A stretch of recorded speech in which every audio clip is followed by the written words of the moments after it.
কামাল ভাই, এই আকামটা করলো কে আগে বলেন তো? এই আকাম করলো কে? কি হয়েছে জানেন না?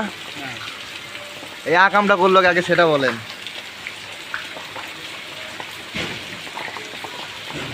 মুরাদ টাকলা এখন ক্ষমতায় নাই। মুরাদ টাকলা মানে ও ছাড়া তো আর এই কাম করা কেউ নাই। কিন্তু এই আকামটা কে করলো? আমি আসলে খবর বার্তা বেশি একটা দেখি না। আমার ভাই খবরের বিষয় না, আগে বলেন এই আকামটা কে করলো? কার লোকে আকাম করছে? এই যে আকাশটা যে ফুটা করে দিছে কালকে সন্ধ্যা থেকে যে শুরু হয়েছে এখন পর্যন্ত তো থামে না। এই যে দেখেন মুরাদ টাকলা তো আগে মানে কথায় কথায় বলতো ফুটা করে দিব, এই করব সেই করব, অনেক কিছু বলতো, কিন্তু সে তো আর এখন ক্ষমতায় নাই। এখন কে ফুটা করলো তাহলে? এই যে কালকে সন্ধ্যা থেকে শুরু হয়েছে এখন পর্যন্ত একটা না, কম আর বেশি। ওবাদের কারণ না মাঝে মাঝে বলে আমাদের যে ক্ষমতা আছে আমরা করোনার সাথে যুদ্ধ করবো, তো এখন এদের লোক যুদ্ধ করক না। ওবাদের না মাঝে মাঝে বলে